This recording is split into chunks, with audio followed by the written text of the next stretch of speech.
Mengapa kebanyakan perawat wanita? Karena kalau pria benar-benar tidak nyaman, seperti perempuan ini, ia lumpuh. Jadi setiap buang air besar, ia sangat ingin mati, karena sejak lumpuh, sikapnya menjadi sangat aneh.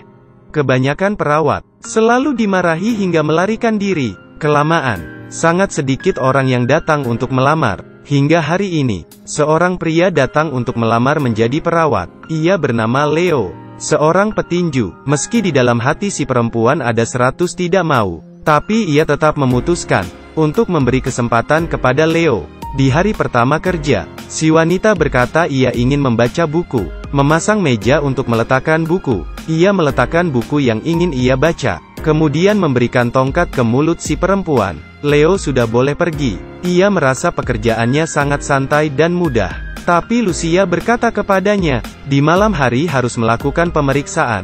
Ini barulah pekerjaan paling susah. Subuh pukul 3, Lucia membangunkan Leo untuk memberinya demonstrasi. Ternyata karena si wanita lumpuh, ia membutuhkan orang untuk membantunya buang air besar dan kecil. Ia mengangkat selimutnya dengan lembut, kemudian mengetuk kantung kemihnya dengan ringan. Ketika sudah tenang, berikan sedikit tekanan lagi. Di saat keduanya ingin pergi, si wanita baru berhenti pura-pura tidur.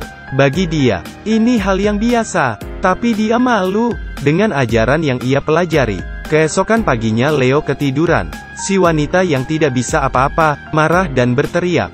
Membantu si wanita sarapan, dan setelah mandi, ia menyuruh Leo untuk membuka jendela, kemudian menyapu kamar, lalu melakukan ekspansi pertama, di pagi hari pukul 10. Tapi ia sendiri juga ragu-ragu. Ini pertama kali, menyuruh pria untuk membantunya ekspansi. Tiba di pukul 10, Leo membawa peralatan ke kamar. Si wanita melihatnya kemudian merasa tidak nyaman. Untuk meredakan suasana hati, ia tiba-tiba menyuruh Leo untuk menelepon, lalu menyuruhnya untuk keluar sebentar. Setelah telepon itu sambung ternyata itu adalah nomor kosong. Setelah menenangkan hatinya, ia akhirnya mempersiapkan dirinya. Leo pertama kalinya melakukan ekspansi. Ia lupa dengan rincinya. Si wanita juga hanya bisa malu dan membalikkan kepala, membiarkan Leo melakukan halnya. Pekerjaan seperti ini. Tak lama kemudian Leo mundur. Setelah menunggu Lucia pulang, Leo ingin keluar dari sini. Lucia tidak merasa aneh. Dia juga tidak menghalangi Leo, hanya menceritakan satu kisah. Ternyata dulu si wanita, juga seorang wanita yang kuat. Tapi 3 tahun yang lalu terjadi kecelakaan, yang merubah hidupnya. Ia mengikuti tunangannya, datang ke Columbia. Tapi setelah kecelakaan, tunangannya meninggalkannya. Melihat dirinya yang sekarang seperti ini, ia memutuskan untuk tidak pulang ke kampung halaman. Mungkin karena apa yang terjadi dengannya, atau mungkin karena kekurangan uang. Keesokannya Leo tetap datang. Meskipun si wanita pernah bertaruh dengan Lucia, ia tidak akan pernah kembali. Tapi di saat mendengar di luar ada suara, tetap tidak bisa menahan mendengar pembicaraan mereka. Dia pun tidak sadar, munculnya Leo merubah dirinya. Kenapa banyak orang tidak suka makan ikan? Karena rata-rata orang, duri ikan tersangkut di tenggorokan. Si wanita salah satu dari orang tersebut. Setelah lumpuh, ia merasa takut dengan daging ikan, mengira satu duri ikan bisa membunuhnya. Moi j'ai plus que ça dans la vie, manger. J'ai faim et vous me servez un putain de poisson là. Tapi Leo meyakinkannya, duri ikan telah benar-benar dihilangkan. Ia bujuk dengan segala cara yang mungkin. Si wanita dengan hati-hati memakannya. Dengan cepat wajahnya berubah. Satu gigitan demi satu, tidak bisa berhenti. Leo memerhatikan si wanita, tinggal di kamar sepanjang waktu. Jadi ia memutuskan untuk membawanya keluar dari rumah.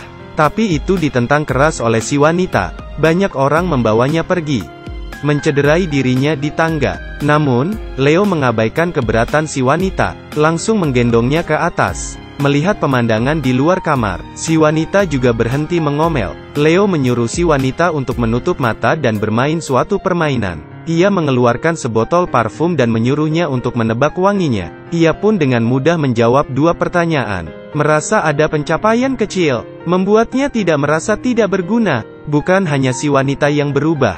Karena dia suka membaca buku, ia menyadari Leo sangat jarang baca, tapi meminta Leo untuk membacakan buku. Kelamaan, Leo juga mulai memahaminya. kalimat yang tidak jelas. Secara bertahap mengubah membaca menjadi kebiasaan. Hingga pagi ini, Leo terlambat lagi karena mabuk. Si wanita langsung memperingatinya. Bila itu terjadi lagi akan langsung memecatnya. Karena hal ini, Leo memutuskan untuk berhenti minum, dan mencari cara lain. Ia kembali ke tempat olahraga. Seorang teman memperkenalkannya pada 2 bibit yang bagus. Leo mengenalinya sekilas. Linda adalah bajingan yang mencuri uangnya.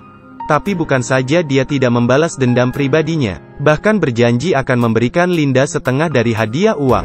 Sejak itu, hidup Leo terbagi 2, menjadi pelatih tinju Linda di malam hari. Di pagi hari menjadi perawat si wanita. Perlahan si wanita tidak membatasi Leo, dan mulai perhatian kepadanya.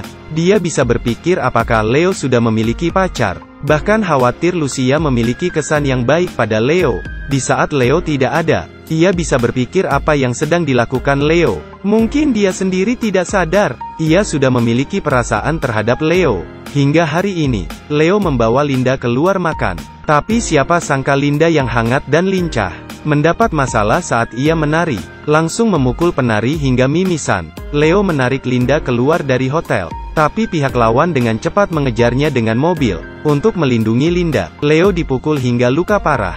Karena takut si wanita khawatir, ia menyuruh Linda menyampaikan sesuatu, mengatakan dirinya untuk sementara tidak bisa kerja. Tapi perkataan ini bagi si wanita, menunjukkan kalau ia akan meninggalkannya. Si wanita yang kecewa tidak makan dan minum seharian, hingga yang dulunya suka membaca, satu kalimat pun tak terbaca. Demi melupakan Leo, ia mulai wawancara pekerja baru. Tapi hingga hari ini, Leo yang belum sembuh muncul. Dikatakan bahwa hati seorang wanita, sebagian besar waktu, cukup untuk mengungkapkan kemarahan. Wanita biasanya mengatakan sebaliknya. Misalnya, jelas-jelas ia ingin tinggal, tapi mulutnya tidak bekerja sama.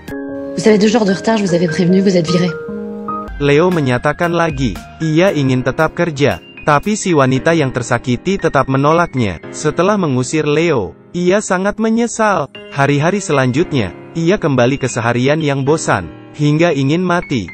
Ia mengira selama hidupnya akan seperti ini hingga mati. Hingga pagi ini, ia bangun dan melihat, ternyata Leo baring di sebelahnya. Tapi si wanita sama sekali tidak marah. Dia menatap pria di samping bantal dengan wajah bahagia. Bahkan Lucia ingin membangunkannya, juga langsung dihentikan si wanita. Leo yang sudah bangun, menyadari dirinya di kamar, langsung terkejut. Ia memohon ke wanita untuk membiarkannya kembali. Ia seperti orang yang berbeda sekarang. Ia membiarkan Leo pergi dari sini. Leo hendak pergi.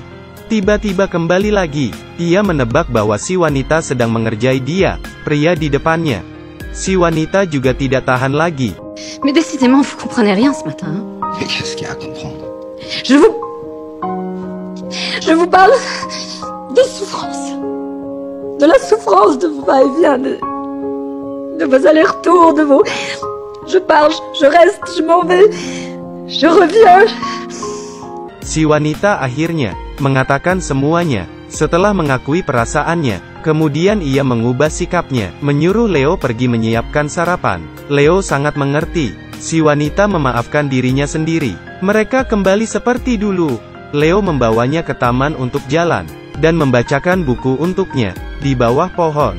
Si wanita tahu, dirinya telah jatuh cinta kepada Leo. Ia meminta sesuatu ke Leo. Semoga ia tidak akan meninggalkannya sendiri. Leo pun berjanji. Dengan cepat sudah tiba di hari pertandingan Linda. Linda takut si wanita banyak berpikir, meminta Lucia untuk memberinya cuti 2 hari. Tak disangka kali ini, si wanita tidak marah, bahkan membelikan baju untuknya. Perlombaan berjalan dengan lancar. Linda berhasil memenangkan pertandingan. Tapi Leo tidak mendapatkan bonus yang pantas dia dapatkan. Ia memberikan semuanya kepada Linda, agar dia bisa berkembang dengan baik. Leo mengganti kemejanya, dan mencari temannya untuk meminjam mobil. Ia membawa si wanita bersamanya ke pantai, menikmati angin laut dan sinar matahari.